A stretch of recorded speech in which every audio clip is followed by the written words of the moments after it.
Hey guys, and welcome back to another episode of Food School Smarter, Stronger, Leaner podcast on a mission to change the way the world eats. My name is Angela Shurina. I'm a certified nutritionist, health, nutrition, brain productivity coach, and just someone with a lot of passion to share and help you guys to learn how to use nutrition and lifestyle tools to look, feel, and do your absolute best. Guys, today on this episode, I want to share with you my experience and my learnings from the recent event that was thrown by Neuroscience magazine. That is more like educational institution. They have a lot of courses popularizing science and translating cutting-edge science research into the language of normal human beings like you and me, so we can understand our world better and so we could have better life experience and just so we knew more about our amazing, fascinating world. So they threw this event, and it was online and live actually in London. And they invited two specialists. One was gut expert, a medical practitioner. She works with a lot of practice in her, with a lot of people in her practice. And then another expert was trained psychologist and nutrition expert, researcher, Kimberly Wilson, who did a lot of research and research analysis, and she recently wrote a book, How to Build a Healthy Brain. So she did a lot of research in her practice and in her studies around food and how it affects different aspects of brain health, brain pathologies, our ability to learn all kinds of interactions and connections between food and brain and psychology and our behavior and how we learn and how we feel every day. So these two experts, gut expert and psychology nutrition expert, and the whole purpose of the event was to educate us more about this connection between the foods that we eat, our gut, and our brain, and how it functions, and how healthy it is, and what kind of cognitive abilities we have or don't have. So the whole event was really fascinating, and this whole area of research, connection between food, between gut, and between our brain health and our brain performance and psychology and psychiatry. It's emerging and it's very fascinating, and there is no doubt in scientific field anymore that the foods we eat affects our brain and how we function cognitively and how we experience our life emotionally, how we translate it mentally. It's all tightly and intimately connected. And so I wanted to share with you the most kind of interesting and fascinating and useful, applicable takeaways from this event. It lasted 2 hours. And here are a couple of things.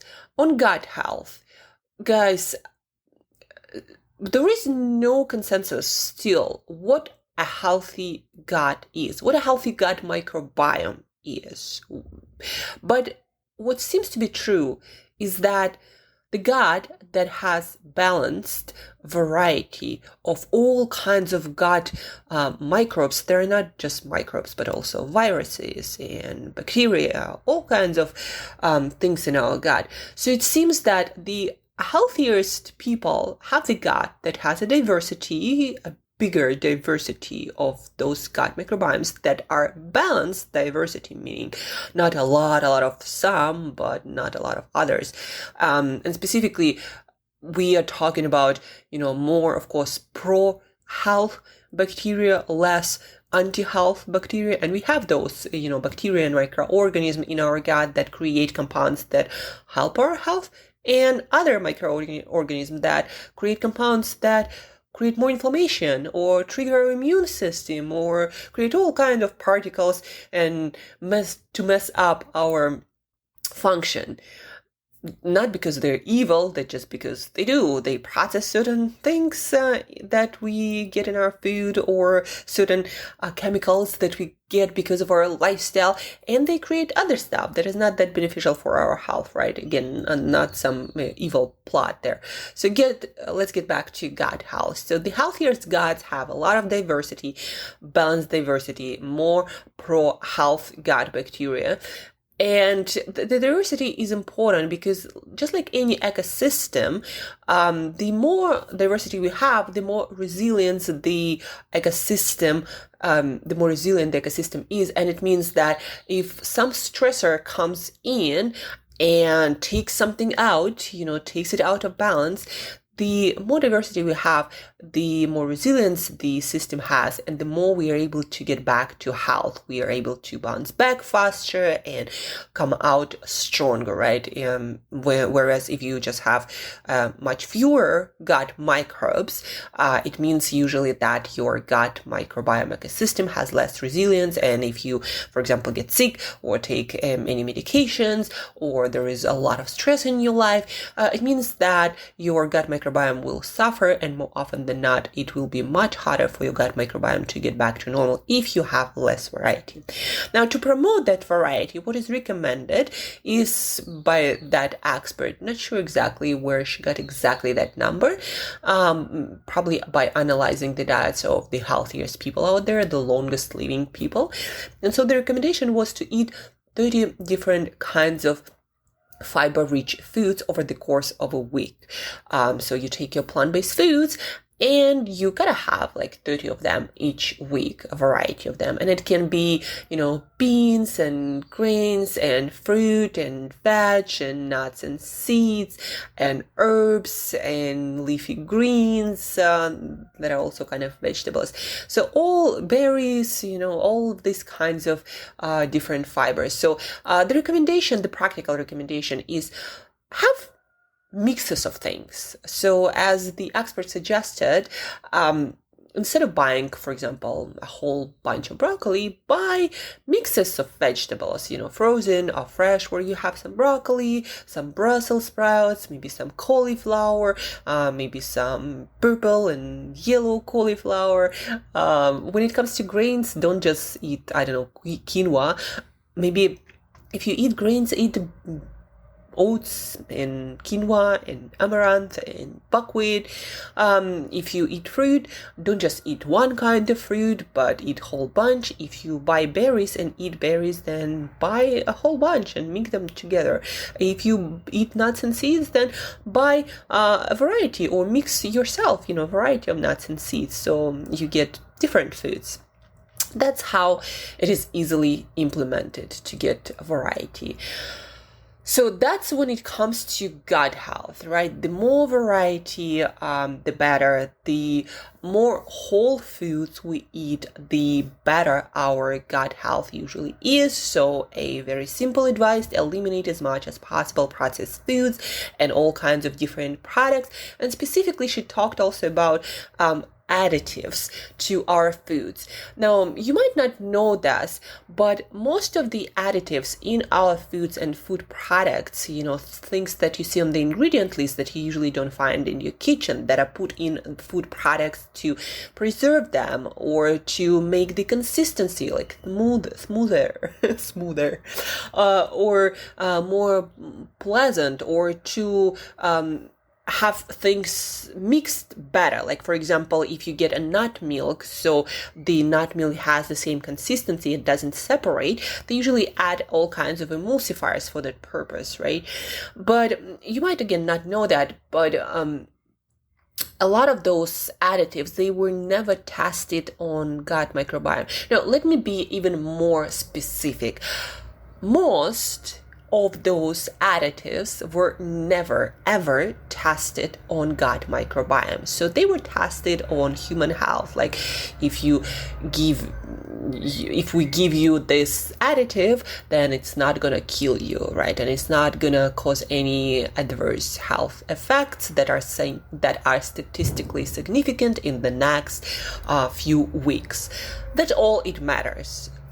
All of these additives, and there are more than, I think 150 generally recognized as safe additives. They were never tested on our gut microbiome and what kind of effect they have, short and long term. So,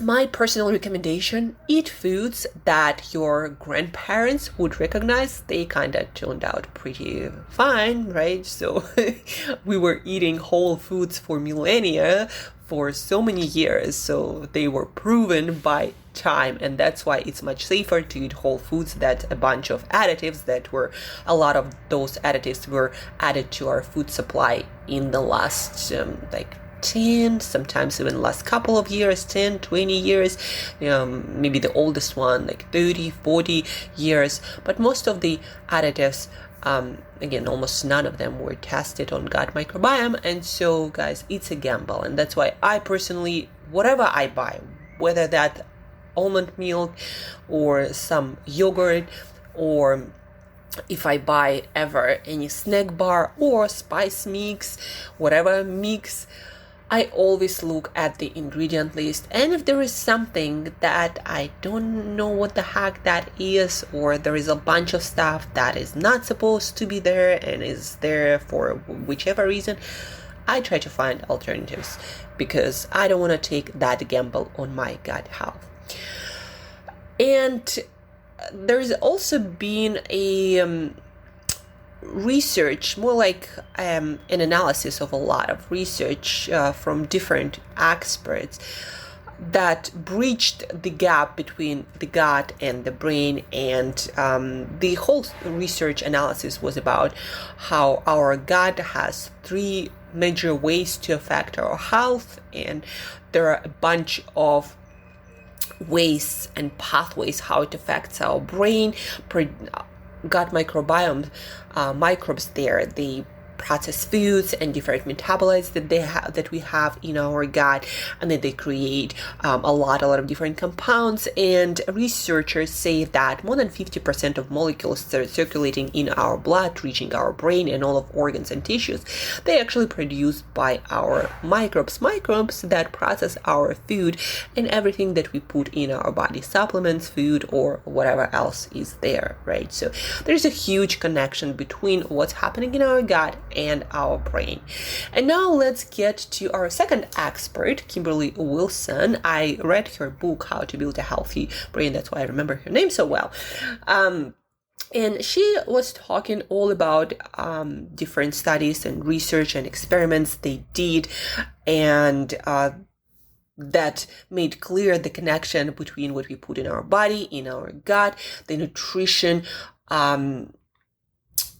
content of foods and supplements, and everything again that we put in our gut, on our plate, the connection between that and our brain performance. So I want to share with you a few. Well, first of all, one of the major nutrients that she highlighted was DHA, fatty acid, and that was not the first time I heard about DHA, and it's very specific, very important role in our brain.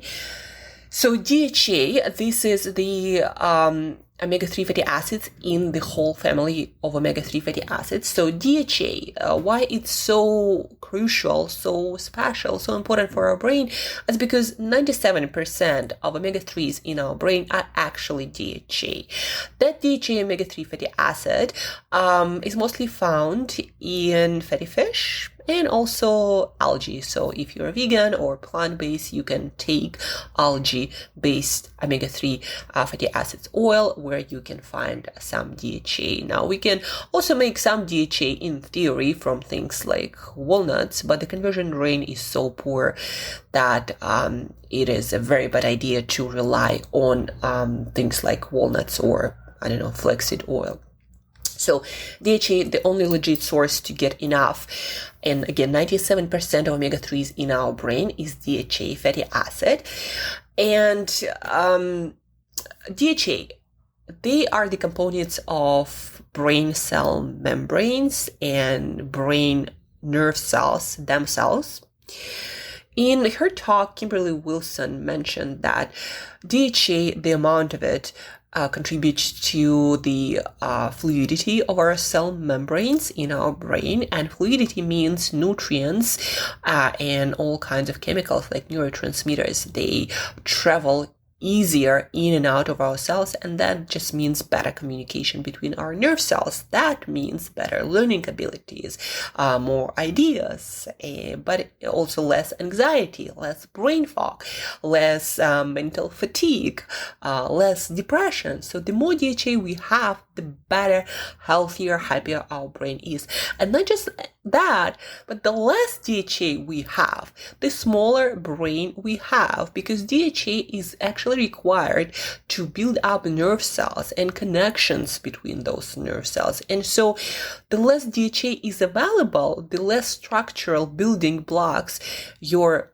brain has to build up those nerves and nerve connections, the less nerve connections you have. And that's why it's so much more difficult for you to connect the dots, to come up with ideas, to learn new things, to also integrate different life experiences in your life, and to not have that sticky brain that seems to be stuck in certain patterns of thinking. So DHA, when kids, for example, get more omega-3s, and with that they usually get more DHAs, of course, they have better reading speed. And experiments been done. So kids who have more omega-3s in their diet, they have better grades and things like better reading speed, right? And God knows what else is happening in our brain better because of DHA is available more in bigger amounts. But one thing is for sure, the more DHA you have, the bigger brain you have, and the more brain nerve cells, more connections between nerve cells you have. Now, another interesting thing, she actually did quite a few experiments in prison. And they had, I don't remember all the details of the experiment, but they gave one group of prisoners vitamins and minerals and omega-3s and vitamin D and all that stuff. And the other group, the group they compared the two, they didn't give anything. They didn't change anything about their diet. And so in that group that they experimented with, statistically significant was the fall in the aggression level, right? And if you think about it, when your body and your brain specifically has all the nutrients, abundance of nutrients to create all the possible neurotransmitters and brain and nerve cells, it works better. And usually nutrient availability signals that there is no lack of nutrition. Then you can get more into cooperation instead of fighting for resources. But also, of course, a lot of those nutrients, they contribute to simple things like inflammation. And the less inflammation we have, they noticed it a long time ago, the happier people are, right? So it's not just a theory, it's actually been shown in people. When you get your essential nutrients, your vitamins, your minerals, your omega-3s, you're smarter, you're less aggressive, you're more polite, you're more collaborative. So it makes you a much better human being. That was one experiment. Another interesting experiment was on Western diet. So they had two groups of people, and one group, the control group, they told to change nothing about their diet, just eat whatever you eat. The other group, again, just random people, they said, you're going to be eating more of a Western diet, like more of it. And what they did, they told them in a week time to eat 8 waffles, like Belgian waffles, and 2 takeout meals. That's all they had to change. So one group just ate whatever they were eating before. The other group added 8 waffles and 2 takeout meals. And they compared their appetite control and mental performance on different tasks. And just a couple of weeks of eating that way, people with more waffles and takeouts in their diet had much poorer appetite control. So basically they were overeating more and eating more calories and more processed calories specifically. And then their mental performance also suffered statistically significantly. The more Western diet or, all these junky foods, processed foods you eat, the poorer your brain function going to be. And you're going to struggle a lot more with your appetite and with your weight. So calories are still calories, guys, but Western diet just makes it so much harder to stay within those calories. And no surprise, Western diet increases inflammation, makes your body not that great at controlling your blood sugar. Also, it steals nutrients from your body because a lot of those nutrients, essential nutrients, the body needs to detox all that crap that you just put in with all these Western foods, right? So Western diet makes you sadder, dumber, and makes your brain smaller and make you fatter also because you can't control your appetite that well. And from my personal experience as a coach and my personal intimate experience, I can tell you that. Now I don't eat any Western kind of food, and now I never have any cravings or urge to overeat, even though before I used to have that all the time. At least once a week I would binge out and I had this urge, this craving, and it was so much harder for me to control my calories. Now I don't feel like I control anything. I just eat till I'm done, and that's it. And I have my 6-pack abs and have no problems to control my weight, even though, again, before it was 5-6 pounds up and down non-stop. So it works, and it seems to work in research too.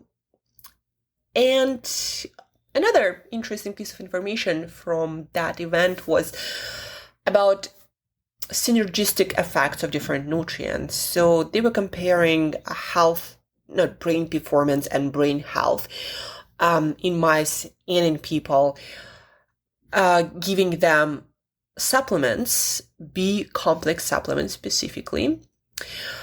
And they were comparing the outcomes in the group that they gave the supplements and in the group that they gave nothing, right? And they also were comparing status of different people in the group who had the best effect when it comes to brain performance, when it comes to things like anxiety or depression, in general, mental state and mood. So they were also comparing the status of omega-3 fatty acids in people's cells, right? So the more omega-3 fatty acids we eat, the more usually we accumulate them in our brain, in our cell membranes. And so they were comparing the omega-3 fatty acids index that you can actually test for in some labs, some institutions, some labs, they specifically focus on that testing. They test the index of omega-3s in your cells. And so the higher that index was, the better B complex vitamins worked. And that just confirmed to researchers and to myself again that a lot of time, the healthier your cells get, the healthier your whole body gets, the more effect you get from all these healthy additions. So for example, if you take a person who's really struggling with their health, their diet has been shit for years, and you give them vitamin B complex to improve their mental function and state and mood, it's gonna have much less of an effect if you have a person who's been having quite good diet and had quite a lot of fatty fish overall, but for some reason they were, maybe missing or not eating sufficiently those B vitamins. And if you give those people B vitamins on top of that, they're gonna have much more profound effect. And again, it probably has to do with cell membrane fluidity that omega-3 fatty acids promote, basically meaning that stuff can come in, come out easily. Also anti-inflammatory effect of those omega-3 fatty acids, right? A lot of aspects, and probably people who have better omega-3 fatty acid index in the first place, they probably have healthier lifestyle. But the thing is, the takeaway is, if you take a healthier person and give them certain supplement to correct some deficiencies or some issue, it's going to have a much bigger, profound effect on them than if you give the same thing to a person who is sick and doesn't have a lot of things working for them. So the point is, work on your health overall. Take care of everything, and that's how you get to be smarter with any supplement or feeling better with any kind of like natural additive like curcumin or that is turmeric, that is is in what is in curry spice. Or if you start eating certain superfood like chocolate, you're gonna have much better, much more pronounced effect if you're already quite a healthy person and you're eating all your omega-3s and you're taking your supplements. Then on top of that, even though it's going to be like a cherry on top, but it's going to be a cherry that you actually feel and enjoy. So take care of yourself holistically, and that synergistic effect will just boost the effect of anything else you'll put on top of that. Right? And eat your DHAs, guys, because the more you have, the healthier, happier, smarter version of yourself you're gonna be. I'm not promising you're gonna become an Einstein, but I am promising you that you're gonna be a better you, and it's gonna feel much better to be you. That's it, guys. I hope you found a lot of this details and bits and pieces of knowledge, information that just now coming out to the surface of global awareness. Still, I had to attend a scientific event to learn about that. Most people have no idea, but you do now. So take actions. Eat your more of your DHAs. I actually use DHA Extra supplement from Nordic Naturals. I have no affiliation with them, but that's the only one that I found that's available to me that I could get, where I get 1,000 milligrams almost. It's 990, I think, of DHA per day. Plus, on top of that, I eat my fatty fish, so my brain gets a lot of DHA. So if I'm gonna become a genius soon, don't be surprised, guys. So eat your DHA. Take your multivitamin, multimineral, B complex, and vitamin D if you don't live in a place where you get a lot of sun, even though now we're getting into summer and spring, so you should be doing pretty well very soon. Take your supplements. By the way, there is a link in the show notes to my personal page, available only to US. Now, so my personal page, where there is a stack of supplements that I recommend, you can get all of them and take all of them for optimal body and brain health and performance, right? So the link is in the show notes by one of the most established supplement companies in US, Thorne. You're going to get your 15% discount from me. So check that out. Take your multivitamins, multiminerals, omega-3 fatty acids. Creatine is also great for the brain. That's why it's in my stack on that link on that website. Take your omega-3s. They are also there, but not DHA Extra because Thorne doesn't have them. So Nordic Naturals, that's the one I recommend. Eat 30 sources of fiber to supercharge resilience of your gut, because 50% or more of molecules in your bloodstream is made by your gut. So take care of those guys, right? 30 kinds of fiber, vitamins, minerals, your omega-3 fatty acids. And if you have any questions, please reach out, guys. And also check out Neuroscience. They have this event on demand also. Thank you for tuning in. Thank you for listening, and till next time, eat some fatty fish for me, okay? And you'll hear from me soon.